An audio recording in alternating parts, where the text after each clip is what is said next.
Why not just push yourself until you burn out, relapse, and then go again? Why is that not an acceptable solution?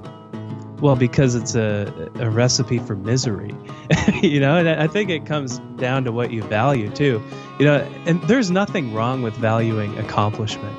Accomplishment does lead us to savor our lives less. There's another interesting field of research is the subject of savouring, which is just the process of enjoying experiences. Because just because we experience something positive does not mean that we'll enjoy it. I'm drinking this amazing, delicious cup of jasmine green. I think, just like last episode, I remember drinking a little green tea with you, Mitt.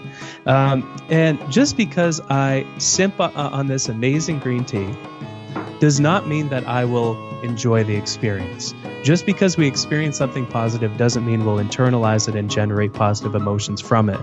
And the more we actually strive to accomplish, the less likely we are to savor and enjoy our lives and luxuriate in the positive experiences that comprise our day. And so if you value accomplishment, there's nothing wrong with having some hustle as long as you have a direction. But I think so much of the advice out there that, we should hustle until we have this empty tank assumes that accomplishment is the only thing that is worth valuing. And really, values came up a lot in this journey that I embarked on. We need to manifest our values through our daily actions. And I glossed over this, a couple paragraphs ago and when we were chatting. But, when we can observe ourselves manifesting our values through our actions, that's the process through which meaning is made, right? If we value kindness and we can express that through volunteering, we're going to have a more meaningful experience than somebody who doesn't value kindness because we can observe ourselves going through that process. If we value service, if we value connection and we can observe ourselves manifesting those things, we're going to feel like we're making a bigger difference, maybe even a bigger difference than we actually are a lot of the times.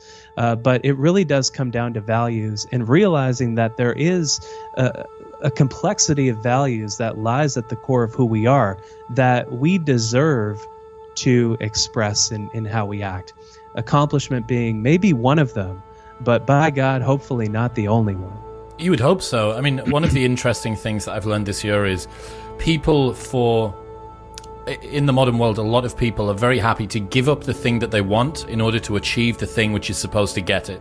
So people will give up happiness in order to achieve success in the hopes that their success will afford them happiness. You think, hang on a second, I'm sure you know about the story of the American businessman and the fisherman that's out on the water, and he says, if you built this up as a business, then you would be able to sell more, and maybe you'd be able to employ a bunch of people, and then after a while you'd be able to own a factory and you'd have all of these fish. And he said, well, why? And he says, well, if you do all of that, then you'd be able to spend all of your day fishing in a boat on your own.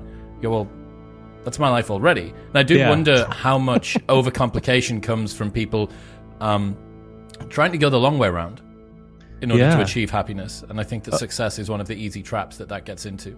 And it's so true. Yeah, exactly. And so much of the modern world, it tells us what we need to do to be happy, like accomplish more, generate more status. But the last place we should be looking for happiness is the modern world. I mean, look around. The modern world is not happy. People can't savor experiences like they used to. People rush past the most beautiful moments of their life, right? Time with family, time with these deep experiences, time that they could otherwise connect with what they value, to distract themselves and to pursue greater accomplishment, things that pull us out of whatever it is that we're experiencing and whomever it is that we're with. And it's this disconnect between what we usually value most deeply on this personal level and what the world around us values on this cultural level. And every single one of us has a disconnect in that regard. No, not one of us, unless we never reflect on what we value or who we are or what our mission is, what our purpose is. Unless we never reflect. If we never reflect, we'll have perfect alignment to our culture, and then we'll become even more miserable.